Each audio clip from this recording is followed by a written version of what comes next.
அப்படி கொடுக்கும்போது அதை வாங்கிறதுக்குன்னு சில நபர்கள் இருக்கிறாங்க. அந்த வாங்கக்கூடிய நபர்களில் யார் தகுதி உள்ளவங்க, யார் தகுதி இல்லாதவங்க என்ற விளக்கத்தை இன்ஷா அல்லாஹ் இருக்கு. அல்ஹம்துலில்லாஹ். இந்த தகுதி உள்ளவர்கள் யார், தகுதி இல்லாதவர்கள் யார் அப்படிங்கிற விளக்கம். தகுதி உள்ளவர்கள் யார் யார் அப்படின்னு ஃபஸ்ட்டு தெரிஞ்சுக்குவோம்.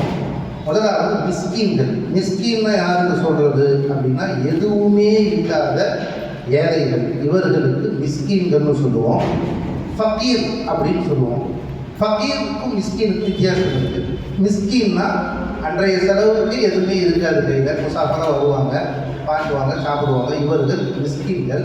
ஃபக்கீர்கள் என்றால் யார் என்றால் நிசாபு அளவுக்கு காசு இருக்காது. அவங்ககிட்ட தொகை இருக்கும், ஒரு 10,000 5,000 20,000 இருக்கும், அரப்பம் நகை வச்சுருப்பாங்க, இது இருக்குமே ஒழிய அவர்கிட்ட நிசாபின் அளவிற்கான காசு இல்லாமல் இருக்கும். இவர்கள் ஃபக்கீர்கள், இவர்களுக்கு நாம் கொடுக்கலாம். இது ரெண்டாவது. மூணாவது கடன்காரர். கடன்காரர்கள் பொறுத்தவரைக்கும் எப்படின்னா, அவர்கிட்ட ஒரு உதாரணத்துக்கு இந்த கடையை வச்சுருக்காருன்னு வச்சுக்கோங்களேன், அந்த கடையுடைய மொத்த சரக்கு எல்லாம் மொத்தமாக பார்த்தா ஒரு 4 லட்சம் ரூபா இருக்கும். ஆனால் அவர் தன்னுடைய மகள் கல்யாணத்துக்கு, ஆப்ரேஷனுக்கு நிறைய கடன்கள் வாங்கி கிட்டத்தட்ட 10 லட்சம் ரூபாய் கடன் இருக்கிறார். மொத்த கடையை விற்றாலும் அவருடைய கடனை அடைக்க முடியாது. இப்படிப்பட்ட கடன்காரராக ஒருவர் இருப்பாரேயானால் இவரும் மிஸ்கீன் தான். அப்படிப்பட்ட கடன், அதான் கடை வச்சிருக்காருல்ல அப்படின்னாலும் அவர் மிஸ்கீனாகத்தான் ஆகிறார். ஏன்னா அந்த வினாடி அதை விற்கப்பட்டால் அவரிடத்தில் எதுவுமே இல்லை, அவர் எதுவும் இல்லாத மிஸ்கீனாக மாறிவிடுகிறார். எனவே அவருக்கும் ஒரு கடன்காரருக்கும் ஜகாத்தை தரலாம். நாலாவதாக முசாஃபிர். ஒரு முசாஃபிரான ஒருவர் நடுவழியில் போகும் வழியில் அவருடைய பணங்கள் காணப்போச்சு, அல்லது அவருடைய வச்சிருந்த பஸ்ஸு காணப்போச்சு, எல்லாமே காணப்போச்சு, நடுவில் எதுவும் கிடைக்கல அப்படின்னு கேட்குறாங்க இல்லையா. இது போன்ற முசாஃபிர்களுக்கு நம்முடைய சதகாக்களுடைய ஜகாத்தை கொடுக்கலாம். ஐந்தாவதாக ஜகாத்தை வசூலிக்கும் நபர், அந்த வசூல் செய்யக்கூடியவருக்கும் ஜகாத்து கொடுக்கலாம். அவர் மிஸ்கீனாகவோ ஃபக்கீராகவோ இருப்பாரே ஆனால், அவர் மிஸ்கீனாகவோ ஃபக்கீராகவோ இல்லை என்றால் அவருக்கு தர தேவையில்லை. இப்போ ஜகாத்தை பெற தகுதியற்றவர்கள் அப்படிங்கிறவங்க அடுத்தவங்க. யார் யார் ஜகாத்தை பெற தகுதியற்றவங்க அப்படின்னா, ஜகாத்துடைய நிசாப அளவுக்கு காசாகவோ பணமாகவோ வியாபார சரக்காகவோ அத்தியாவசிய தேவைக்கு அதிகமான நிலமாகவோ வீடாகவோ வாகனமாகவோ அவரிடத்தில் இருக்குமானால் இவர் ஜகாத்து பெற தகுதியை இழந்து விடுகிறார்.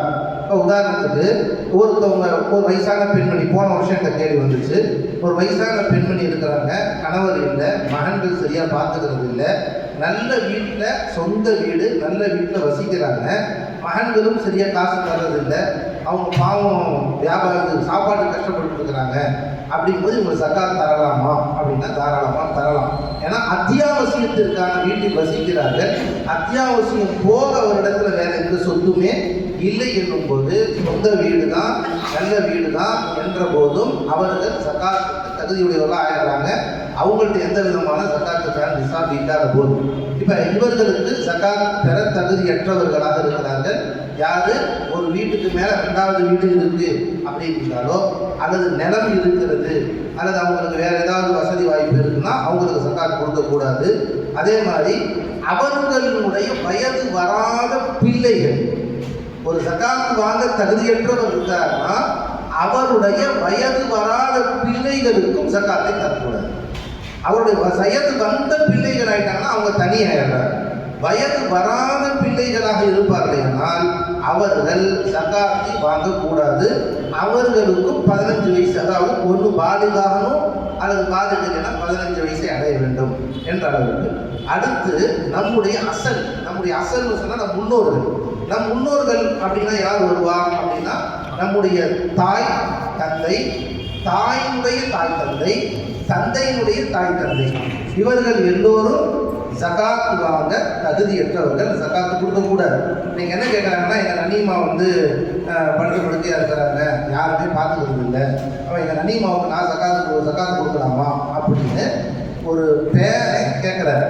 இப்போ நம்ம ஜகாத்து கொடுக்கலாமான்னு கொடுக்கக்கூடாது. காரணம் என்ன, இவர்கள் உங்களுடைய அசல், இவர்களுக்கு நம்முடைய அசல் பணத்திலிருந்து செலவழிக்க வேண்டியது வாஜிப் என்பதை புரிந்து கொள்ள வேண்டும். எனவே அவர்களுக்கு நாம் ஜக்காத்தை தர முடியாது.